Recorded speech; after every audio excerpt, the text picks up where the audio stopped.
حضرت طالوت جو بنی اسرائیل کے سردار تھے، انہوں نے اپنی قوم کے سامنے یہ اعلان کیا کہ تم میں سے جو بھی انسان اس جالوت کو ہرائے گا، میں نہ صرف اس کے ساتھ اپنی بیٹی کی شادی کر دوں گا، مطلب نکاح کرا دوں گا، بلکہ وہی بنی اسرائیل کا اگلا بادشاہ بھی ہوگا۔ حضرت داؤد علیہ السلام کے جو اس دور میں کافی کم عمر ہوا کرتے تھے اور بکریاں چرایا کرتے تھے، وہ فوراً آگے آ گئے، اور نہ صرف آگے آئے بلکہ انہوں نے ایک وار کے ذریعے سے ہی اس جالوت نام کے بڑے سے خطرناک انسان کو ہرا ڈالا۔ ایک ہی وار میں یہ زمین پر جا گرا۔ نتیجہ یہ ہوا کہ فلسطینی لوگ جنگ ہار گئے اور فلسطینیوں کو اپنی زمین بنی اسرائیل کو دینا پڑی۔ وعدے کے مطابق حضرت طالوت کی طرف سے بنی اسرائیل کے اگلے بادشاہ بھی حضرت داؤد علیہ السلام بنے، اور حضرت داؤد علیہ السلام نے اس علاقے پر اپنی نہ صرف ایک عظیم الشان بلکہ طاقتور سلطنت قائم کی۔ یاد رہے دوستو کہ حضرت داؤد علیہ السلام کے دور تک بھی ان سبھی لوگوں کی جو شریعت تھی وہ حضرت موسیٰ علیہ السلام کی ہی شریعت تھی، اور یہ تورات کو ہی فالو کیا کرتے تھے۔ حضرت داؤد علیہ السلام نے ہی پہلی بار بنی اسرائیل کے لیے ایک ایسی بلڈنگ کو تیار کروایا کہ جس میں خاص طور پر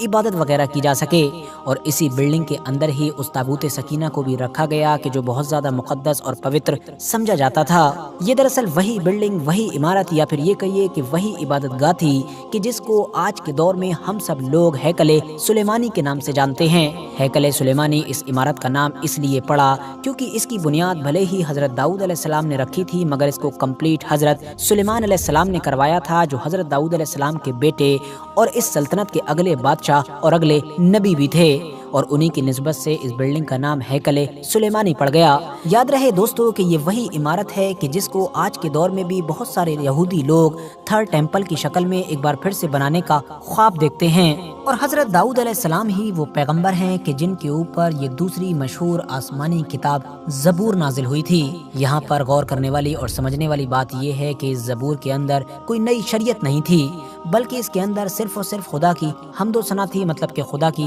تعریفیں بیان کی گئی تھیں۔ اب کیونکہ حضرت داؤد علیہ السلام ایک ایسے مشہور پیغمبر ہیں کہ جن کو خدا نے کچھ معجزے دیے تھے، جیسا کہ وہ اپنے ہاتھ سے لوہے کو نرم کر دیا کرتے تھے، ساتھ ہی ساتھ ان کو بہت زیادہ خوبصورت آواز بھی دی گئی تھی۔ وہ جس خوبصورت انداز میں اور جس خوبصورت آواز کے ساتھ خدا کی حمد و ثنا بیان کیا کرتے تھے، خدا کی تعریفیں وغیرہ کیا کرتے تھے، اس طرح سے اتہاس میں نہ تو پہلے کسی نے کی تھی اور نہ ہی کوئی بعد میں کر پایا ہے۔ زبور نام کی اس کتاب کے نازل ہونے کے بعد بنی اسرائیل کو باقاعدہ طور پر خدا کی حمد و ثنا اور خدا کی عبادت کرنے کا طریقہ سکھایا گیا تھا۔ جب بھی حضرت داؤد علیہ السلام اپنی آواز میں زبور کی تلاوت کیا کرتے تھے تو تمام پہاڑ، آسمان اور ندیاں وغیرہ آپ کے ساتھ جھومنے لگتے تھے۔ انسان تو انسان، پرندے بھی آپ کی تلاوت کو سنا کرتے تھے، اور لوگوں کو یہ محسوس ہوا کرتا تھا کہ مانو وہ دنیا میں ہی جنت کی آواز سن رہے ہیں۔ مگر دوستو، جیسا کہ میں نے آپ کو پہلے ہی بتایا کہ زبور نام کی اس کتاب میں کوئی نئی شریعت نہیں تھی، نہ تو اس کے اندر شریعت کے احکام موجود تھے اور نہ ہی دوسری آسمانی کتابوں کی طرح اس میں تاریخ مطلب کہ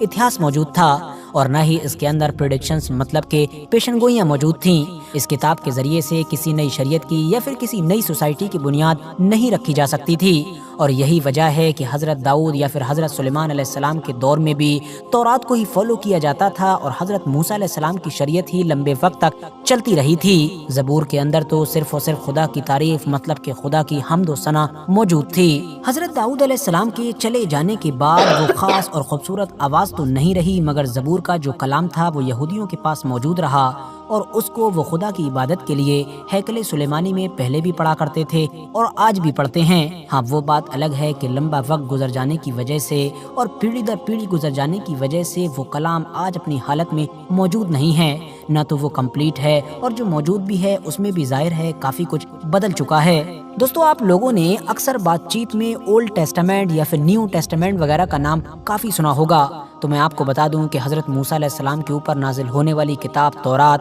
اور ان سے پہلے کے بھی جو نبی اور رسول تھے کہ جن کے اوپر خدا کی طرف سے کچھ صحیفے وغیرہ نازل کیے گئے تھے، ان سب کو ملا کر اور حضرت داؤد علیہ السلام پر نازل ہونے والی کتاب زبور کو بھی ملا کر ان ساروں کو ہی اولڈ ٹیسٹامنٹ کا نام دیا جاتا ہے۔ اسی طرح سے حضرت عیسیٰ علیہ السلام کے اوپر نازل ہونے والی کتاب انجیل اور ان کے حواریوں کے خطوط یا ان سے ملی جلی جو کچھ اور کتابی نسخے ہیں، ان سب کو ملا کر نیو ٹیسٹامنٹ کا نام دیا جاتا ہے۔ دوستو، اب آپ لوگوں کو سمجھ آ چکا ہوگا کہ آخر آج کے دور میں ہم لوگوں کو زبور کو فالو کرنے والے لوگ کیوں نہیں دکھائی دیتے ہیں، کیونکہ زبور کوئی شریعت کی کتاب نہیں ہے، اس کے اندر تو خدا کی حمد و ثنا بیان کی گئی ہے، اور خدا کی عبادت اور خدا کی تعریف تو ظاہر ہے دنیا کا لگ بھگ ہر مذہب اور ہر فرقہ کرتا ہے۔ فی الحال بات کریں اگر اتہاس کی تو حضرت داؤد علیہ السلام اور حضرت سلیمان علیہ السلام کے چلے جانے کے بعد اب بنی اسرائیل مطلب کہ یہودیوں میں دھیرے دھیرے بگاڑ آنے لگا۔ یہ لوگ جادو ٹونا، سود خوری اور ظلم وغیرہ میں پڑ گئے تھے۔ اس کے علاوہ یہ لوگ پیسوں کے بدلے میں یا پھر اپنے ذرا سے فائدے کے لیے تورات وغیرہ میں بدلاؤ بھی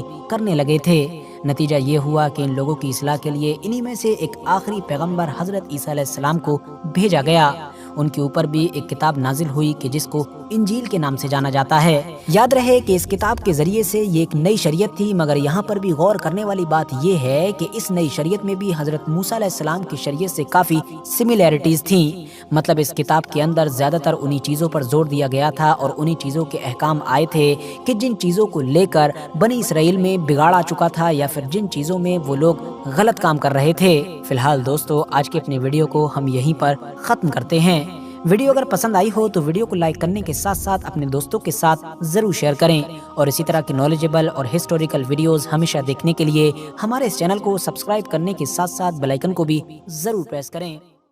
تو فرینڈس آپ لوگوں نے دیکھا کہ اس کتاب کا ذکر زیادہ کیوں نہیں کیا جاتا، کیونکہ اس کتاب میں زیادہ کچھ ایسا خاص تھا نہیں، صرف خدا کے جو ہے تعریفیں کی گئی تھی اور کچھ بھی خاص جو انسٹرکشنز نہیں تھے جس طرح سے باقی کتابوں میں تھے، جیسے قرآن میں، بائبل میں ہے۔ تو اس لیے زیادہ تر لوگ بائبل کو ہی فالو کرتے ہیں جو یہودی ہوتے ہیں، اور اس کتاب کا ذکر زیادہ کہیں دیکھنے کو ہمیں ملا نہیں، اور اس کتاب کے بارے میں مجھے بھی جاننے کو ملا، یہ میرے لیے بھی نئی نالج تھی، آپ کے لیے بھی شاید جن کو نہیں پتا ہوگا یہ نئی بات تھی۔ تو دوستو ایسے ہی نالج فل ویڈیوز دیکھنے کے لیے ہمارے چینل کو سبسکرائب کر لیجئے اور ہمارے ساتھ بنے رہیے۔ اور دوستو اب ہم آپ کو ملیں گے نیکسٹ ویڈیو میں، تب تک کے لیے اللہ حافظ، دعاؤں میں یاد رکھیے۔ جے بھارت، جے ہند۔